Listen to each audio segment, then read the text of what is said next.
Selamat malam pemirsa, apa kabar Anda hari ini? Senang sekali kali ini saya Farah Fitria kembali dapat menemani Anda selama kurang lebih 60 menit ke depan dalam Stetoskop. Dan seperti biasa Anda bisa menyaksikan Stetoskop setiap hari Rabu pada minggu kedua dan keempat setiap bulannya. Dan pemirsa Dharma TV dimanapun Anda berada, kali ini kami telah menyiapkan sebuah tema yang sangat menarik untuk Anda, yakni tentang hubungan seksual selama kehamilan. Dan untuk itu saat ini di samping saya telah hadir dua orang narasumber yang merupakan dosen kebidanan dari Poltekkes Kemenkes Kota Malang. Baik, selamat malam, assalamualaikum. Pertama-tama Ibu Ika Yudianti MK. Ya, selamat malam Mbak Farah. Iya. Assalamualaikum warahmatullahi wabarakatuh. Apa kabar Ibu Ika? Alhamdulillah. Alhamdulillah baik ya. Iya. Tiap hari mengajar tentang Ya, tentang kebidanan. kebidanan ya. Iya. Baik, berikutnya di sebelah kiri Ibu Ika ada Ibu Didin Ika Setiarini MK. Apa kabar Ibu? Alhamdulillah baik. Baik ya Ibu ya, ceria untuk warga Dharma TV ya. Iya.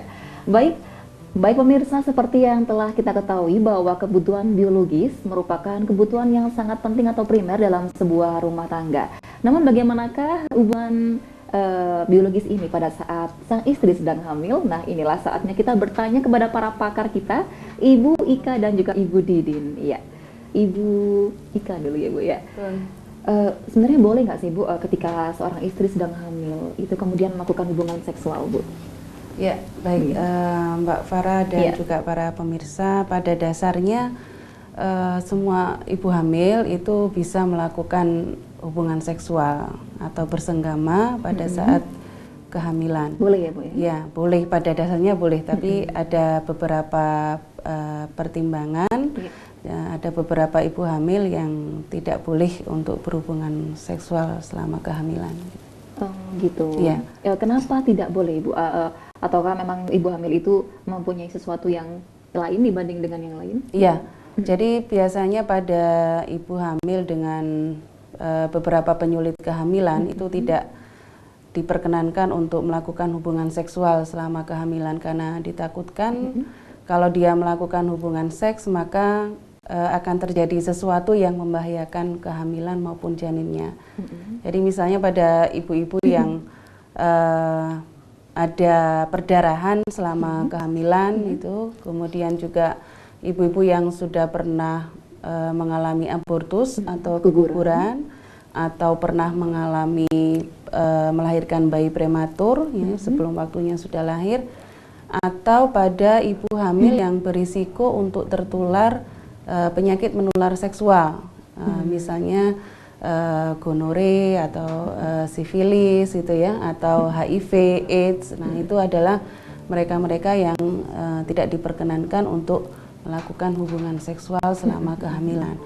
Tapi juga kadang-kadang ada dokter yang memberikan kelonggaran, artinya boleh melakukan hubungan seksual tapi pada trimester atau usia kehamilan tertentu selama kehamilan.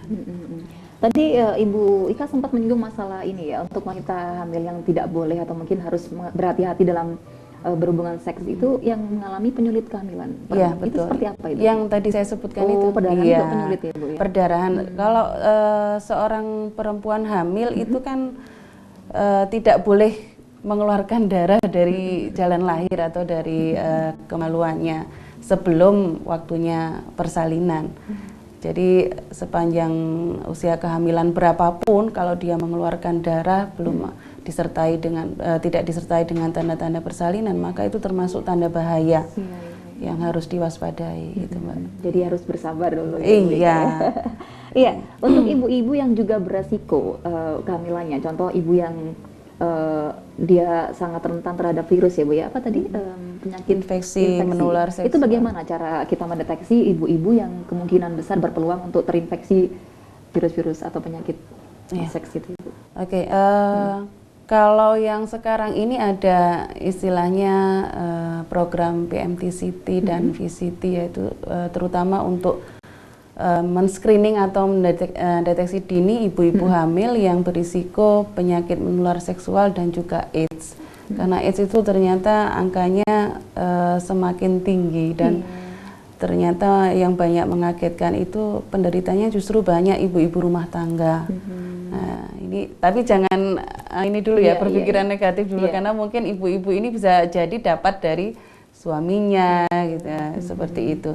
Ya, jadi untuk ibu hamil itu ada program PMTCT yaitu Prevention of Mother to Child Transmission. Jadi mencegah penularan PMS dan HIV/AIDS dari ibu ke janin yang sedang dikandung.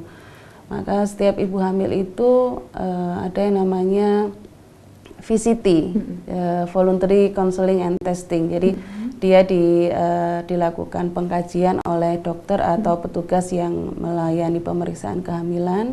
Kita kaji apakah ibu ini berisiko terhadap penyakit-penyakit tadi, penyakit menular seksual maupun AIDS. Nah, kalau misalnya ibu ini kita putuskan berisiko terhadap penyakit-penyakit tersebut, maka kita tawarkan apakah ibu ini bersedia secara sukarela untuk dilakukan pemeriksaan lebih lanjut guna memastikan apakah risiko itu memang benar-benar ada terjadi. Gitu, ya. Biasanya itu disarankan oleh dokter dari ibu hamil itu sendiri atau kesadaran dari ibu hamil itu, Bu? Karena ini kayaknya masih asing ya. Iya, biasanya untuk di Kota Malang ini setahu saya selain di Rumah Sakit Umum ya Saiful Anwar, di beberapa puskesmas di kota maupun di kabupaten itu sudah ada program ini. Jadi sudah dekat dengan masyarakat itu. Biasanya memang masih jarang ibu-ibu yang atau masyarakat yang dengan datang karena memang karena itu gitu. Jadi kita biasanya menemukannya melalui screening itu tadi. Screening dan cek darah Ibu ya? Ya, bisa jadi ada cek darah. Ya. Kemudian kita berkembang lagi kepada Ibu Didin ini, Bu ya. Jadi sebenarnya boleh untuk melakukan hubungan seks atau bersenggama, tapi ada ketentuan-ketentuan, terutama untuk yang ibu-ibu beresiko dalam kehamilannya. Nah, apakah ada ketentuan bersenggama ya bagi ibu yang beresiko tadi, Bu? Tetap boleh atau bagaimana? Silakan Bu Didin. Ya, baik. Jadi ibu hamil yang mempunyai risiko seperti tadi dijelaskan oleh Bu Ika, mereka tetap boleh, tetapi ada rambu-rambu yang harus dipatuhi. Tergantung dari risiko apa yang diderita oleh ibu hamil tersebut. Jadi mungkin yang perlu diperhatikan pertama prevensi dari berhubungan seksual, kemudian penetrasinya. Ya, jadi kalau yang mereka pernah punya riwayat keguguran misalnya, nah itu kan juga merupakan risiko untuk bisa terulang kembali, atau mereka yang punya riwayat melahirkan prematur itu punya risiko untuk terulang kembali. Maka pada saat trimester pertama atau di awal-awal kedua dan ketiga mungkin frekuensinya agak dikurangi dan penetrasi juga jangan terlalu dalam. Itu hanya pada trimester pertama atau selanjutnya, Ibu? Sampai dengan trimester 3. Sampai dengan penetrasi yang perlu diperhatikan. Karena kan ya dalam melakukan hubungan seksual pada saat mencapai klimaks atau orgasme itu kan pasti nanti akan menimbulkan suatu kontraksi gitu ya. Jadi itu perlu diperhatikan. Harus diperhatikan ya kalau jangan terlalu dalam gitu. Jangan terlalu dalam. Sudah jadi gitu ya Bu Ika. Baik, sebenarnya boleh tapi frekuensi. Ya, yang ingin saya tekankan tadi Ibu Didin ya menyampaikan bahwa ibu-ibu yang punya riwayat pernah abortus atau melahirkan prematur itu harus lebih hati-hati. Berarti kalau untuk yang ibu-ibu yang tidak pernah mengalami abortus ataupun mungkin riwayat-riwayat kehamilan yang beresiko, apakah tidak perlu tidak perlu terlalu berhati-hati atau bagaimana ini, Bu? Tetap gaspol gitu. Gaspol rempolo berhenti ini. Ya, artinya ibu hamil ini pasti tidak akan sama kondisinya pada saat sebelum dia hamil kan gitu. Kalau ibu yang tidak hamil kan mau 1 minggu berapa kali pun silakan, kedalaman bagaimana, posisi bagaimana silakan. Tetapi karena ini kalau ibu hamil di dalam ada janin, jadi frekuensi itu diperhatikan, jadi tetap tidak terlalu sering gitu ya, tidak terlalu sering. Misalkan biasanya dalam 1 minggu itu 2 kali atau 3 kali, tetapi pada saat hamil mohon dikurangi, terutama di trimester awal bagi ibu-ibu yang berisiko. Setidaknya 1 minggu 1 kali itu pun kalau bagi mereka yang berisiko itu sudah cukup gitu ya. Kalau misalnya dia berisiko karena mungkin dulu sering keguguran apapun sebabnya gitu ya, 1 minggu 1 kali itu sudah merupakan hal yang cukup gitu untuk berhubungan seksual. Selama kehamilan aja kok ya. Kehamilan aja ya, nanti kalau sudah silakan gitu ya. Kembali. Baik, kembali pada Ibu Ika ini, Bu ya. Iya. Kalau tadi kan cuma dikatakan trimester pertama, 2 dan 3. Nah, ini secara spesifik usia kandungan berapa sih yang ketika ibu hamil itu sudah boleh melakukan hubungan seksual? Iya. Bu? Jadi seperti yang saya katakan di awal, karena sesungguhnya ibu hamil itu boleh melakukan hubungan seksual dan pada usia berapapun kehamilannya. Kalau dia kehamilannya normal, artinya tidak ada gangguan, tidak ada penyulit. Jadi setiap saat boleh melakukan hubungan seksual, tapi memperhatikan frekuensi tadi ya, frekuensi, kemudian intensitasnya, penetrasinya, gitu, posisinya itu harus tetap diperhatikan. Jadi boleh Mbak, berapapun usia kehamilannya, kalau kehamilannya normal, iya, Dan sehat atau Bu, tidak ya? berisiko, iya.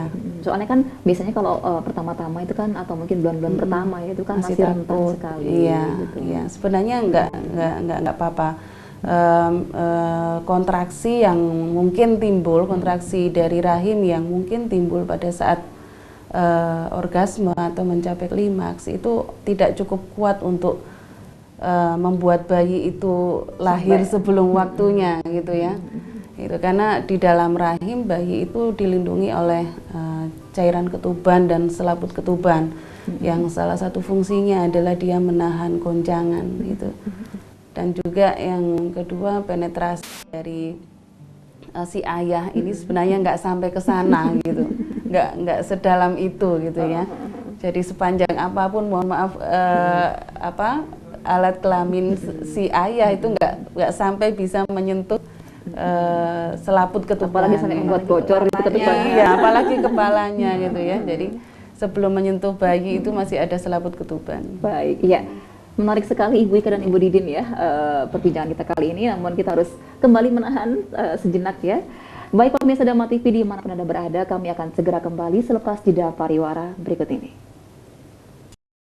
Baik, terima kasih Anda masih bersama Stetoskop edisi kali ini, masih dengan topik hubungan seksual selama kehamilan. Tadi sudah dibahas juga oleh Ibu Ika dan Ibu Didin bahwa sebenarnya berhubungan seksual itu boleh, namun harus istilahnya kita pertimbangan ya akan sebuah resiko apabila kita melakukan hubungan yang kurang memahami aturan yang tepat Ibu ya. Itulah sebabnya saat ini kita ada forum perbincangan masalah seksual dalam hal ini ya.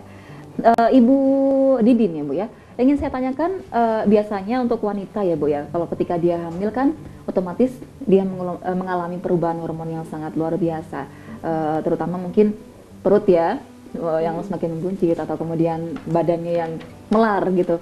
Apakah itu tidak mengurangi keinginan atau hasrat dia dalam berhubungan seksual Ibu Didin? Iya. Iya. Begini Mbak Farah, bahwa ibu hamil itu dia akan mengalami perubahan baik secara fisik maupun secara psikologi. Nah, psikologi untuk suami pun juga ikut berubah selama istrinya hamil. Psikologinya tambah negatif atau positif ini? Nah, itu dia. Jadi perubahan secara fisik kan ada yang bisa dilihat, ada yang tidak. Tetapi kebanyakan ibu hamil ini kalau kita lihat bahwa di trimester awal itu kan sebenarnya masih belum ada banyak perubahan ya. Tetapi dari dalam ibu yang bisa merasakan ibu hamil sendiri seperti mual, muntah, pusing. Jadi nggak konsen masalah gitu kan Bu ya? Kemudian ada pembesaran payudara, kemudian pinggul atau panggul ini kan sudah mulai berubah juga gitu. Nah, karena perubahan ini dirasa tidak nyaman oleh ibu hamil, maka dia kalau tentang libido atau tentang berhubungan seksual itu libidonya menurun untuk ibu hamil. Untuk ibu hamil. Lalu bagaimana dia malas untuk yang bapaknya? Ya itu, dia malas karena sudah tidak enak ya, merasa mual, merasa pusing, kemudian payudara ini membesar dan ibu merasakan sakit. Gitu. Berbeda nyeri dengan gitu Ibu ya? Iya, agak nyeri. Nah, berbeda dengan suami. Kalau suami melihat perubahan yang mungkin istrinya dirasa semakin montok ya dengan perubahan dada, mohon maaf, kemudian panggul dan sebagainya, mungkin nampak lebih cantik dengan seperti itu, lebih seksi. Nah, libido suami malah meningkat. Oh gitu. Nah, itu tidak diimbangi dengan libido istri. Istri menurun, suami meningkat, itu di trimester awal. Pada trimester berikutnya? Pada trimester berikutnya, di trimester 2, nah trimester 2 ini ibu hamil sudah mulai merasa nyaman karena dia sudah beradaptasi dengan perubahan-perubahan itu. Ini di sini sudah mulai kondusif, artinya ibu hamil ini sudah mulai adaptasi, mulai nyaman untuk melakukan hubungan seksual pun no problem bagi ibu hamil, Sudah ya. mulai bisa menerima Ya. perubahan bentuk. Betul. Dan suami juga di trimester kedua juga libidonya memang tidak meningkat seperti pada trimester 1. Gitu. Lebih Kita berkurang dia. biasa saja ya, biasa seperti biasanya, tetapi kalau trimester 1 dengan perubahannya seperti itu, dia malah meningkat seperti Kalau orang Jawa bilang kemaru, baru jadi ya. Iya, sebelumnya nggak sebesar itu Oh, jadi sebesar segitu. itu. Tapi lama-lama kok besarnya pancet gitu, biasa. Itu jadi seksi gitu ya. Gitu ya, Bu ya. Iya. Baik, jadi libidonya kalau untuk trimester pertama lebih pada suami yang lebih Lebih meningkat pada ya. suami. Istri karena mungkin masih mengalami mual muntah, jadi masih gravidarum ya. Wah, Betul. kemarin itu Betul. dari saya itu ya. Tapi kalau udah mulai trimester kedua, udah sang istri udah mulai bisa menerima mulai nyaman, ini sudah bisa imbang Bu ya, balance antara suami dan Iya. istri ini ya. Nah, Baik. kemudian di trimester 3 ada lagi Oh, Mbak Faras. oh, Sampai iya, masih. trimester 3 ya. Iya, iya, iya. Udah lupa. Di trimester 3 ini kan sudah mulai perut sudah mulai membesar, kemudian mungkin kakinya bengkak atau apa. Mulai ibu hamil mulai merasa tidak nyaman lagi. Gitu. Dengan perubahan perut besar, dia berat dan tidur pun nggak nyaman Iya. ya. Betul kan? Mau ngiring nggak enak gitu. Tidur nggak nyaman.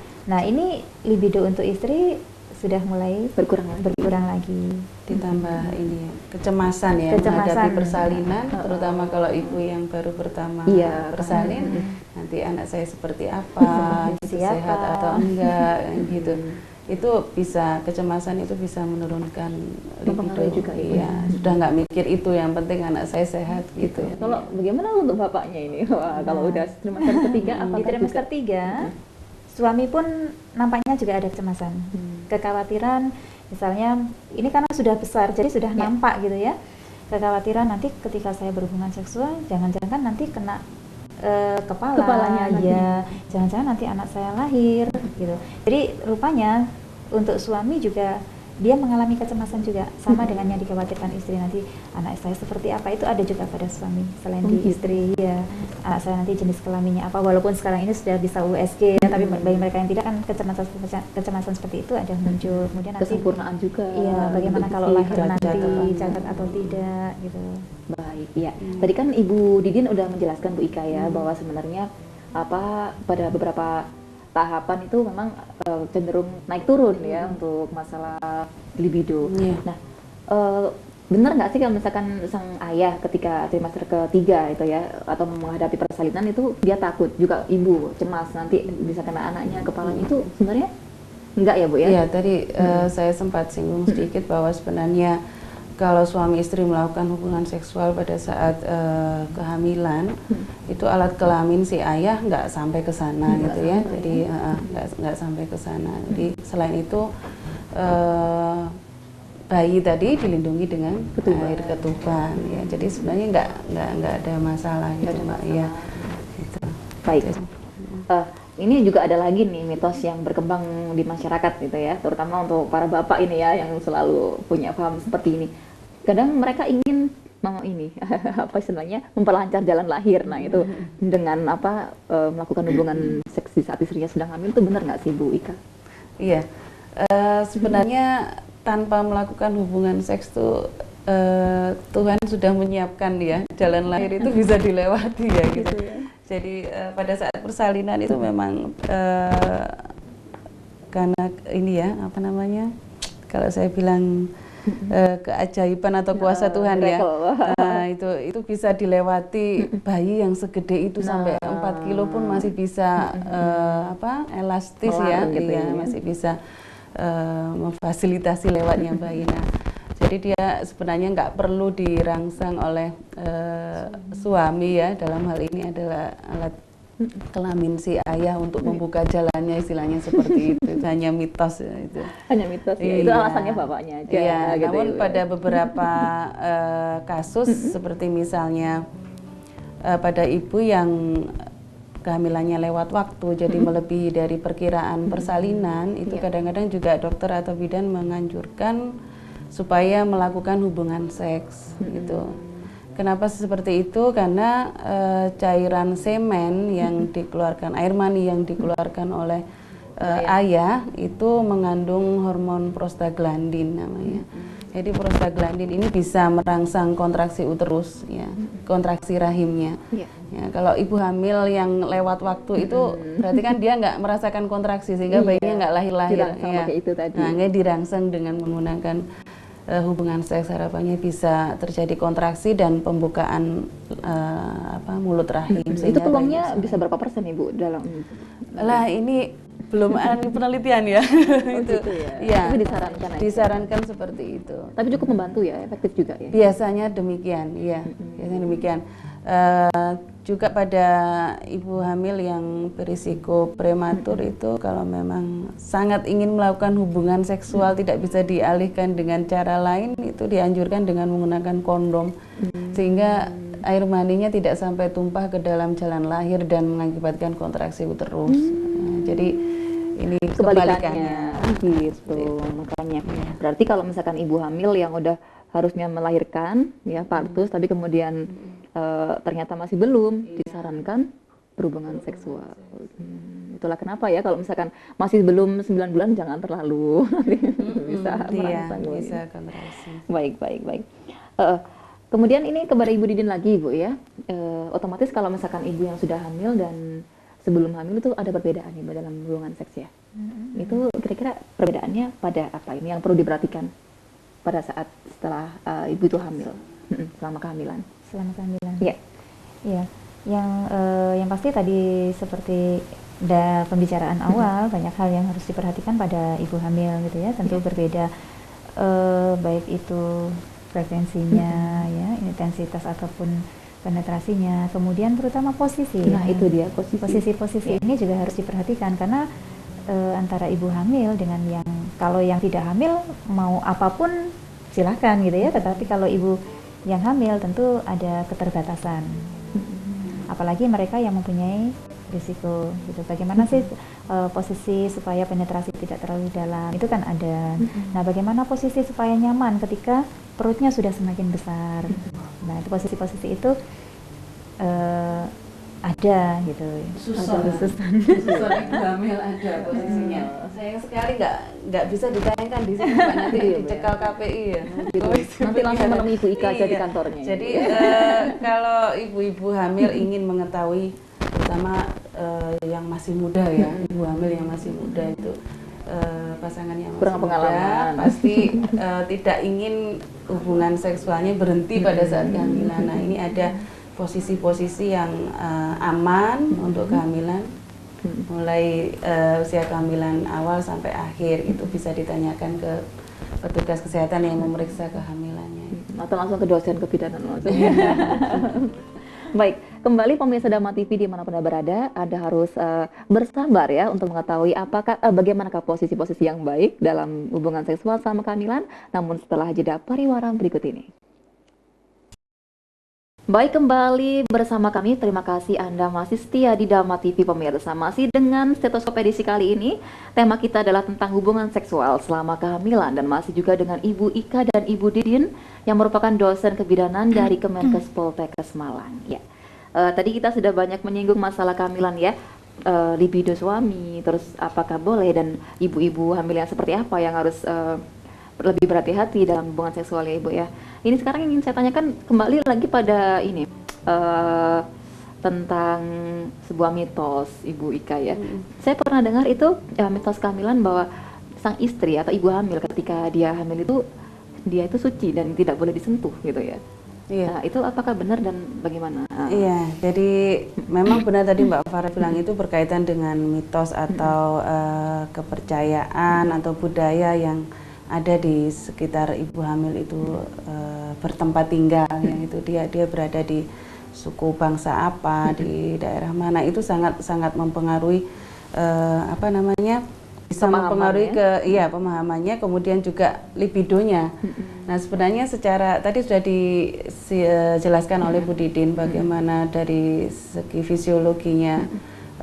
Secara umum ibu hamil itu tetap mempunyai libido, tetapi bisa juga karena dia mempunyai keyakinan atau mitos yang ada di tempat dia tinggal. Sosial budaya ya. Dia menjadi menekan keinginan itu gitu ya. Jadi dianggap tabu gitu. Nggak boleh saya berpikiran untuk melakukan itu karena saya ini sedang hamil. Di masyarakat saya ibu hamil itu tidak boleh melakukan hubungan seksual karena dianggap suci gitu. Bahkan di masyarakat Jawa itu diyakini kalau pada saat kehamilan itu melakukan hubungan seksual itu ada bayinya lahir nanti ada bercak putih di puncak kepalanya gitu, ada juga seperti itu, atau nanti bayinya menjadi cacat. Nah, jadi itu adalah mitos gitu ya Mbak ya, jadi kepercayaan masyarakat. Dalam segi medis atau kesehatan itu salah sama atau sekali nggak tidak? ada seperti itu, ya nggak ada. Nggak ada sama Ya, sekali. kalaupun kebetulan ada bercak putih ya mungkin itu suatu kebetulan birthmark ya atau tanda lahir itu bisa juga. Gitu ya Bu ya. Jadi sebenarnya mitos-mitos itu ya cuman harus diterima tapi tidak harus dilakukan ya. Ya, jadi selama tidak membahayakan untuk kehamilan maupun janin, mitos itu ya nggak masalah. Tapi kalau membahayakan ya tidak perlu kita turuti. Gitu. Oke, nah ini pertanyaan puncak. Tadi kan kalau misalkan orang sudah hamil ya Bu ya, itu kan otomatis dalam berhubungan seksual itu kan tidak boleh sama seperti ketika dia belum hamil gitu ya Bu Didin. Nah ini saya tanyakan tentang posisi yang tepat untuk ibu hamil dan pasangannya dalam hubungan seksual saat hamil itu. Ya. Secara verbal. Secara verbal karena kita nggak punya contoh ya, nggak punya gambar ya. Baik, posisi untuk ibu hamil itu sebenarnya ada beberapa.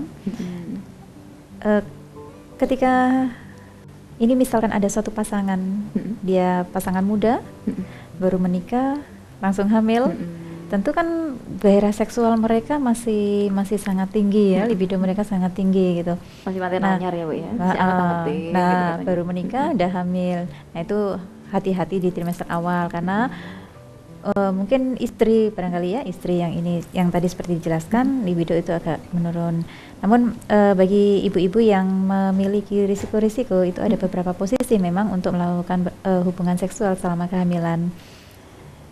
Misalkan ibu yang mengalami risiko untuk keguguran, risiko mengalami kelahiran prematur gitu, kemudian risiko untuk terjadi perdarahan barangkali gitu ya. Nah, tadi dikatakan bahwa penetrasi itu janganlah terlalu dalam. Nah, ini kan ada posisi-posisi tertentu. Meskipun panjangnya itu tidak akan sampai pada Tidak akan ini ya, sampai, kata Bu Ika tadi. Iya. Meskipun orang bule sekalipun itu nggak akan nyampe sana gitu. Gitu ya. Tapi perlu diperhatikan jangan terlalu dalam. Terlalu. Kemudian nggak boleh. perhatikan juga kenyamanan ibu gitu ya, apalagi kalau perutnya sudah membesar, posisi apa yang nyaman buat dia gitu kan. Nah ini kan ada beberapa, misalkan bisa dengan cara di tepi tempat tidur gitu ya, di tepi tempat tidur yang ibunya tidur, kemudian suami ada di depan. Itu juga itu biasanya pada trimester ketiga di mana perut ibu sudah mulai membesar. Itu kan memang suami pun nggak akan nyaman gitu. Jadi carilah posisi yang nyaman, itu boleh gitu. Intinya nyaman, nyaman untuk kedua belah pihak gitu. Biasanya kalau masih usia 0 sampai 3 bulan atau trimester pertama awal, karena belum tampak pembesaran, kemudian berat badan ibu juga belum seberapa banyak kenaikannya, belum merasa lelah gitu. Biasanya untuk posisi yang biasa digunakan sebelum hamil itu masih bisa digunakan di awal kehamilan sampai dengan trimester 1. Nah, seiring dengan berkembangnya perut ini ya, pembesaran rahim yang perut besar, itu perlu ada posisi perubahan khusus. Misalnya dari arah belakang posisi sendok ya Mbak ya, istilahnya gitu. Posisi sendok bisa berhadapan atau bisa suami membelakangi istri sehingga perut tetap aman gitu. Atau tadi kalau sudah trimester 3 sudah perutnya besar sekali seperti yang dikatakan Bu Didin tadi, bisa menggunakan tepi tempat tidur, istri berbaring, kemudian suami memposisikan supaya alat kelaminnya bisa sejajar dengan istri gitu. Jadi bisa seperti itu ya. Ada juga yang berdiri, tapi ini tentunya melelahkan ya. Jadi berdiri ini sebenarnya juga boleh asal pada saat terasa sudah lelah langsung beristirahat gitu. Kemudian atau ini yang perempuan di atas, jadi biasanya juga ketika perutnya sudah membesar, jadi suami yang ada di bawah, yang perempuan di atas sambil duduk. Oh, gitu. Iya, betul. Lalu juga yang perlu diperhatikan adalah asupan cairan. Asupan cairan kita aja pada saat pengalaman jadinya sebelum hamil itu biasanya kalau setelah berhubungan akan terasa haus ya karena lelah, itu selalu minum ya, apalagi pada saat hamil. Nah, jangan sampai terjadi dehidrasi ya. Jadi air minum itu jangan sampai terlupakan. Kemudian ventilasi juga diperhatikan. Ini kelihatannya sepele ya Mbak ya. Bu, ya. Bukan artinya terus dibukain semua gitu ya. Dan ventilasinya tetap lancar gitu. Ini harus diperhatikan. Sirkulasi anginnya tuh ya. Kemudian pada saat terjadi orgasme misalnya, kalau terasa perutnya sedikit mulas atau kram, langsung istirahat, itu berhenti. Itu tanda-tanda apa itu Bu, kalau misalkan mulas atau kram? Nah itu tadi ya, karena pada saat orgasme itu ya semua otot-otot kan meregang. Iya, ya spasme atau apa Mbak? Ya, spasme ya. Seperti hampir seperti kejang gitu ya, menahan sesuatu gitu ya. Itu jadi itu bisa kadang-kadang nafasnya agak terengah-engah, kemudian denyut jantungnya jadi cepat ya. Bisa juga kadang-kadang perut terasa agak kram gitu dan mulas. Apalagi ya. ibu yang hamilnya sudah besar, ada perubahan kan untuk nafas. Nah, pada saat itu dia juga akan lebih berat gitu. Iya. Nafasnya berat. Berat ya. Oh, gitu. Jadi posisinya itu tadi Bu ya yang perlu diperhatikan ya. Ada banyak jenis sih sebenarnya. Iya, ada banyak posisi untuk dipilih, apalagi yang sudah hamil besar. Ya pastinya tidak bisa seperti kalau karena tidak nyaman ya. gitu. Yang penting carilah posisi senyaman mungkin kalau memang itu tidak ada kontraindikasinya. Baik, ya kalau tadi masalah posisi. Sekarang saya ingin bertanya tentang kalau ibu yang beresiko kehamilannya ataupun ibu yang sudah hamilnya sudah besar ya atau trimester ketiga, itu kan otomatis dia tidak bisa sepenuhnya melakukan hal yang sama seperti ketika dia belum hamil ya Bu. Betul. Ya. Terus bagaimana cara memenuhi kebutuhan seksual dia ataupun suaminya? Ketika terutama untuk ibu yang beresiko ya Bu ya kehamilannya. Ibu Ika. Oke Mbak, iya jadi kalau ibu hamil yang kehamilannya normal, no problema ya. Jadi ibu-ibu dengan penyulit itu ya ada bisa melakukan hal-hal yang lain. Selain hubungan seksual gitu, nggak harus hubungan jangan seksual. sampai suaminya ini puasa 9 bulan ya dengan libido yang tetap ada, kemudian ditambah lagi nanti kalau setelah bersalin masa nifasnya 40 hari, wah genap 10 bulan itu dia puasa ya.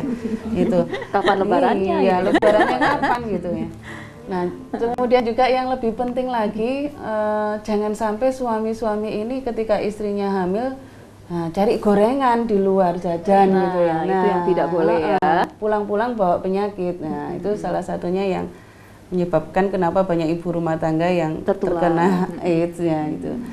Ya, jadi bisa dilakukan hal yang lain. Yang perlu kita pahami adalah bahwa untuk seksualitas itu tidak hanya berkata tentang hubungan seks. Oh gitu. Hubungan seks itu artinya penetrasi ya itu. Jadi masuknya alat kelamin laki-laki ke alat kelamin perempuan itu namanya hubungan seks. Tapi ada lagi yang namanya aktivitas seksual. Jadi itu tidak hanya tentang penetrasi, tapi bisa juga dengan yang lain. Misalnya seperti yang dilakukan pada saat foreplay ya. Bisa dengan ciuman, belayan. Kemudian kalau tidak bertentangan dengan agama atau budaya itu ada yang namanya fellatio atau cunnilingus, saling mencium organ-organ yang bisa membangkitkan gairah seperti itu ya. Bisa dengan yang lain lah Mbak selain apakah itu juga tingkat kepuasannya sama seperti kalau kita melakukan hubungan seksual itu? Ya, itu relatif ya Mbak ya. Relatif. Mungkin ada orang yang dengan begitu sudah bisa menerima, bisa menerima karena istrinya memang sedang hamil. Nah, ada juga yang mungkin yang kurang puas ya Mbak ya kalau tidak melakukan penetrasi. Cara lain selain tadi Ibu berciuman atau apa itu ada cara lain nggak? Yang pasti itu ya. Yang pasti komunikasi itu kunci utamanya di sana. Jadi menjelaskan kenapa tidak bisa melakukan hubungan seks, itu akibatnya apa nanti kalau tetap dipaksakan atau itu tadi Mbak, tapi ini tetap harus konsultasi ya. Kalau misalnya memaksa melakukan penetrasi, sebaiknya itu tadi menggunakan kondom supaya cairannya tidak masuk ke dalam vagina dan menyebabkan kontraksi rahim tadi itu. Akibat semennya tadi itu ya yang mengandung. Juga karena kondom ini bisa membantu mengurangi penularan penyakit menular seksual atau HIV. Karena ibu hamil kan rentan ibu ya, apalagi kan dia juga ada janin dalam kandungannya. Betul. Ya. Untuk ibu hamil yang mutlak tidak boleh itu contohnya seperti kasus placenta previa atau yang ari-arinya ada di depan menutup penuh, menutup jalan lahir itu memang tidak boleh. Tidak boleh ya. Untuk berhubungan seksual. Nah, cara taunya berarti harus di USG dong, Mbak ya? Iya, betul. Baik, Ibu Ika dan Ibu Didin, kita masih akan membahas lagi masalah ini ya, namun harus bersabar juga. Pemirsa jangan kemana-mana, selepas jeda pariwara, Stetoskop akan segera kembali tetap di Dharma TV. Ya pemirsa, hubungan seksual selama kehamilan itulah tema Stetoskop edisi kali ini, dan masih juga bersama dengan dua pakar kita ya, dosen kebidanan dari Poltekkes Kemenkes Kota Malang, Ibu Ika dan juga Ibu Didin. Ya, sudah banyak pertanyaan yang tadi sudah saya lontarkan pada beliau-beliau berdua ini ya tentang hubungan seksual saat kehamilan, dan semoga Anda tadi sudah menyimak dari awal, dan kalaupun tidak nanti juga akan masih disimpulkan oleh Ibu Ika ataupun Ibu Didin di segmen terakhir. Baik, Ibu Didin ya Bu ya. Tadi kan ada juga resiko yang tidak diperbolehkan sama sekali untuk ibu hamil dalam melakukan hubungan seksual. Pertama tadi Ibu sudah menyinggung tentang yang placenta previa tadi ya, yang placenta bayinya itu menutupi jalan lahir. Ari-arinya ya. Itu benar-benar nggak boleh ya Bu ya. Karena pengaruhnya apa Ibu kira-kira kalau misalkan placentanya terletak di jalan lahir, kemudian dia berhubungan seksual? Iya. Placenta previa atau ari-ari yang menutupi jalan lahir seluruhnya ya kan itu ada bermacam-macam. Yang tidak boleh sama sekali itu adalah yang menutupi seluruhnya. Jadi seluruh jalan lahir tertutup. Nah, kalau dia melakukan hubungan seksual itu bisa terjadi perdarahan. Jangankan melakukan hubungan seksual ya. Kadang-kadang pemicunya dia meneran ataupun batuk itu kadang sudah bisa menimbulkan perdarahan. Apalagi kalau melakukan hubungan seksual, dia kan tersentuh. Nah, itu juga tidak boleh karena akan menimbulkan perdarahan. Makanya ibu hamil yang dengan placenta previa, bila ibu hamil terjadi perdarahan, kan kita harus tahu apa penyebab perdarahan. Tetapi ada karakteristik tertentu ini perdarahan karena apa itu ada. Ya, kalau misalnya dicurigai karena placenta previa, makanya kenapa ibu hamil kan tidak boleh dilakukan pemeriksaan dalam.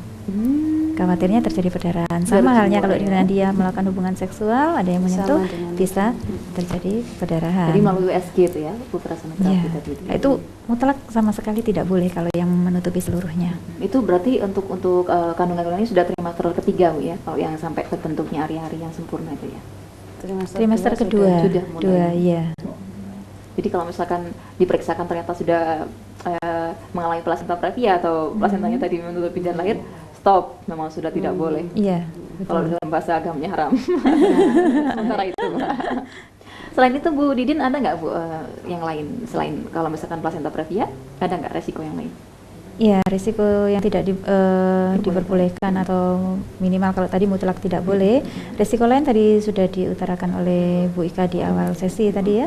Ada risiko kehamilan prematur, kemudian risiko untuk terjadinya keguguran atau aborsi, kemudian perdarahan yang mungkin tidak diketahui penyebabnya, yang belum diketahui penyebabnya, itu juga merupakan kontraindikasi untuk melakukan tiba-tiba berdarah. Ya, itu kemudian ini mulut rahim yang lemah atau seringkali disebut dengan itu bisa tahu lemah dan tidaknya bagaimana Bu Ika? Biasanya kalau orang istilahnya orang masyarakat itu kandungannya lemah ya dia sering keguguran atau kalau melahirkan nggak pernah cukup bulan. Gitu. Jadi kurang dari 9 bulan ya? Betul ya, jadi leher rahimnya atau serviksnya itu inkompeten, longgar itu tidak. Berarti kalau yang lebih dari 9 bulan belum lahir itu berarti terlalu disarankan kalau itu malah kaku gitu. Iya. Kemudian lagi tadi menambahkan tadi ya Bu Didin, prematur sudah tadi. Kemudian untuk yang mengandung anak kembar. karena mengandung anak kembar ini atau istilah dokterannya gemeli, itu juga berisiko untuk persalinan prematur atau kurang bulan. Kenapa seperti itu Bu Ika? Karena perutnya atau rahimnya itu over distensi ya, jadi melarnya berlebihan. Overload. Ya itu. Ya, Banyak melarnya penumpangnya berlebihan, apalagi kalau hari-harinya 2, janinnya 2, kemudian ketubannya juga. Jadi dia meregang melebihi yang seharusnya sehingga lebih sensitif untuk kontraksi. Kalau semakin regang lagi takutnya nanti malah. Iya, jadi berisiko untuk lahir kurang bulan. Nah, ini jadi segala sesuatu yang bisa menimbulkan kontraksi rahim harus dihindari, termasuk di dalamnya hubungan seksual. Jadi itu harus dihindari benar-benar. Iya, iya. Selain itu Ibu, selain janin kembar? Tadi sudah ya, penyakit menular seksual tadi sudah ya. Di antaranya yang AIDS. Nah, Iya. iya, itu juga. Jadi kalau sudah yang berisiko seperti itu tidak boleh melakukan hubungan seksual ya. Betul, iya. Baik. Sebaiknya jangan. Tadi Bu Ika ini mungkin sedikit agak jauh ya, atau mungkin agak melenceng dari topik kita tentang hubungan seksual saat kehamilan. Lahir kurang bulan. Nah itu yang prematur ya Bu ya, itu resikonya kenapa sih Bu kalau misalkan anak kurang bulan terus kemudian lahir, apakah berbeda dengan anak yang lahir normal di bulan yang seharusnya? Baik, iya. Jadi kalau bayi yang lahir sebelum waktunya prematur itu meskipun organ-organ vitalnya sudah terbentuk, tapi dia kurang fungsinya belum sempurna seperti bayi yang lahir cukup bulan, terutama di fungsi pernafasannya. Jadi ada satu zat yang di dalam paru itu masih kurang jumlahnya, sehingga biasanya kalau bayi yang lahir kurang bulan dia akan mengalami kesulitan untuk bernapas secara spontan. Tidak bisa nangis, itu istilahnya ya. Biru, tidak bisa menangis, kemudian geraknya lemah, sehingga bayi-bayi yang lahir kurang bulan ini harus dirawat secara intensif di satu ruangan khusus dan harus ada bantuan untuk pernapasannya seperti itu. Nah, itu dari pernafasan. Kemudian yang kedua, bayi prematur itu lebih rentan terhadap infeksi. Ya, jadi dia rawan untuk terinfeksi penyakit-penyakit karena sistem kekebalan tubuhnya dia belum belum matang gitu ya. Namanya prematur ya. Matur itu matang. Kalau pre berarti belum matang gitu. Jadi segala sesuatu organ yang ada di dalamnya meskipun sudah ada tapi belum bisa bekerja dengan baik gitu. Ya. Kalau memang misalkan prematur aja itu ternyata seperti anak normal, kenapa harus 9 bulan gitu aja Bu ya? Iya. 7 bulan aja lahirin gitu ya. Juga ada penelitian-penelitian yang membuktikan bahwa anak-anak yang dulunya lahir prematur itu tingkat kecerdasannya lebih rendah daripada anak-anak yang lahir cukup bulan. Walaupun itu tidak bisa dipatok semuanya ya di.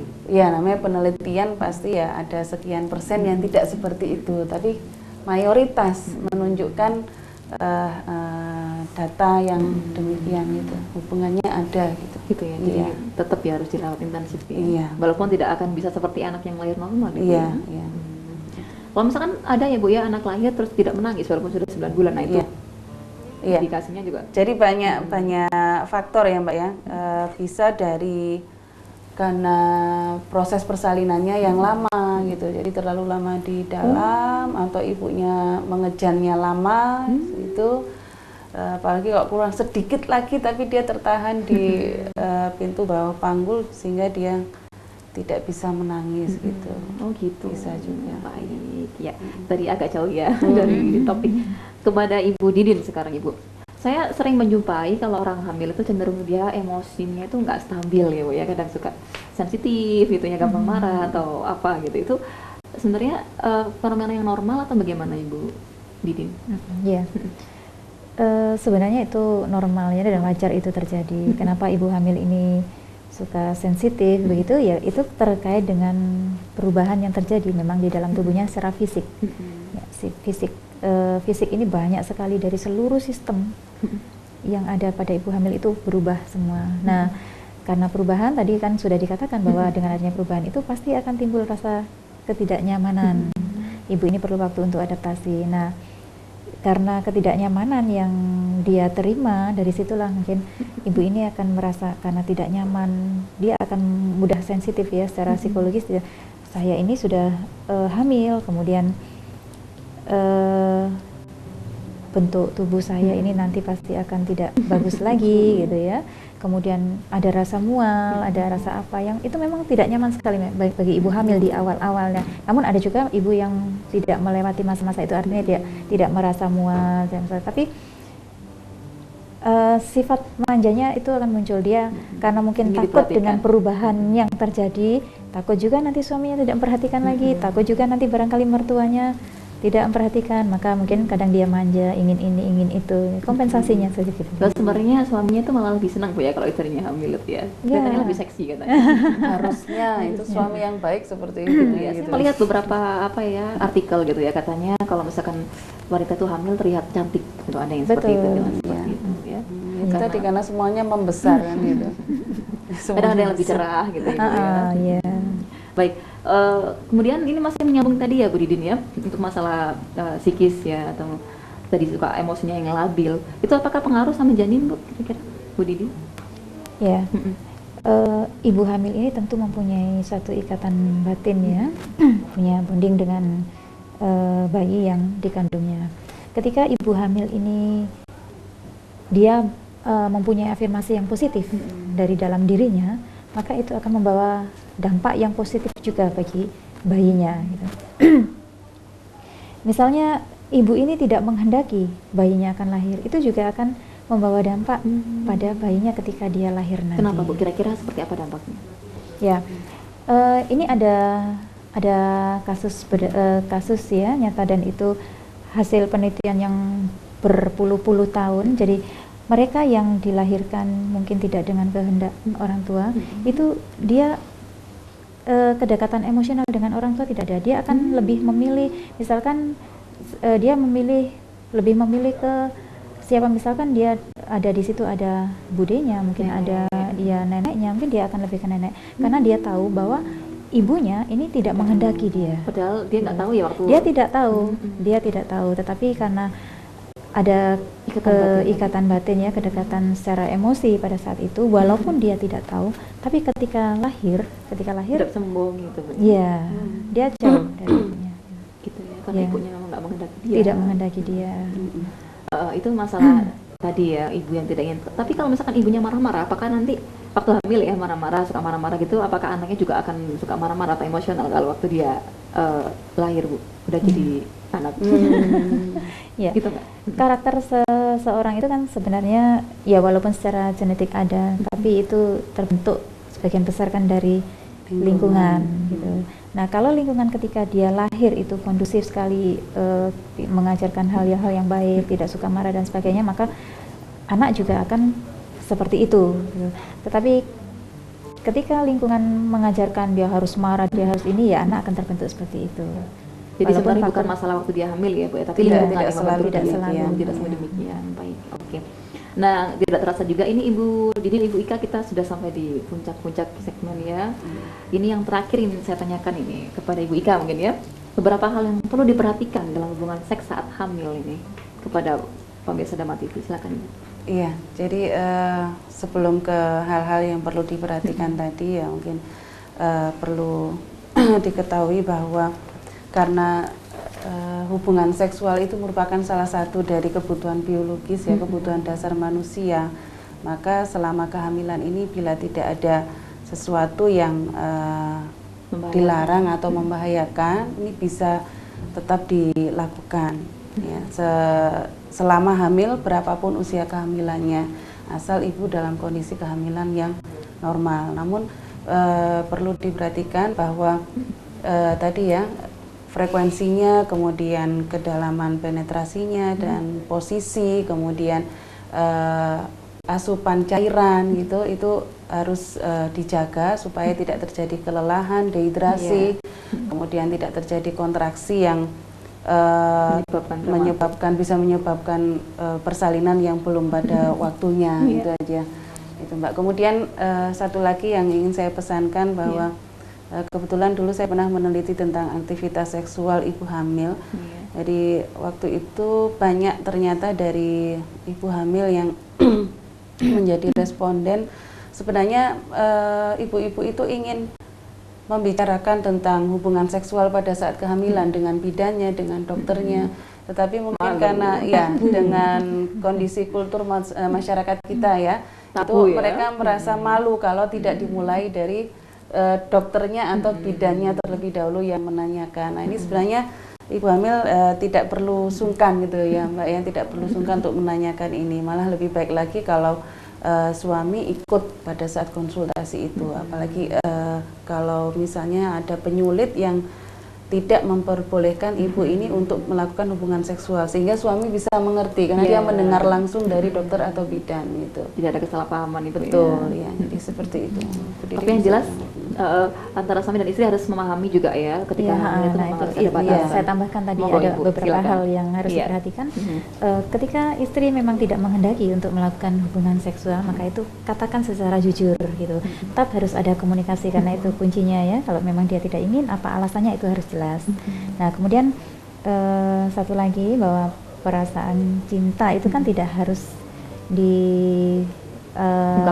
diungkapkan melalui Hubungan seksual. berhubungan seksual atau hubungan badan ya, dengan tadi sudah diterapkan ciuman, belayan dan sebagainya itu juga seksual. yang lain ya, check appear itu ya. Jadi itu bisa diwujudkan dengan cara yang seperti itu. Yang penting komunikasi. Pokoknya ketika istri tidak mau melakukan hubungan seksual ya komunikasikan supaya suami tahu kenapa. Baik, jadi sang istri dan suami ketika melewati masa kehamilan sampai kelahiran itu jadi bisa tentrem gitu Bu ya, tenang sampai akhirnya bayinya lahir, nah bisa melakukan hubungan lagi gitu. Baik, Ibu Ika dan Ibu Didin, terima kasih atas kehadirannya di Dama TV kali ini. Tidak terasa waktu sudah menunjukkan pukul 8 malam ya Ibu ya. Baik, terima kasih, semoga suatu saat nanti kita bisa kembali bersua dengan topik yang lebih menarik lagi ya Bu Ika dan Ibu Didin. Baik. Ya, pemirsa Dama TV dimanapun Anda berada, demikianlah Stetoskop edisi kali ini dengan tema hubungan seksual selama kehamilan. Semoga Anda bisa mengambil hikmah dan manfaat dari apa yang sudah diperbincangkan oleh Ibu Ika dan Ibu Didin tadi ya pemirsa. Jangan lupa saksikan Stetoskop setiap hari Rabu pada minggu kedua dan keempat setiap bulannya pukul 19.00 waktu Indonesia Barat. Dan akhirnya saya Farah Fitria berterima kasih atas kehadiran Anda. Selamat malam dan sampai jumpa. Dama TV, selalu damai di hati.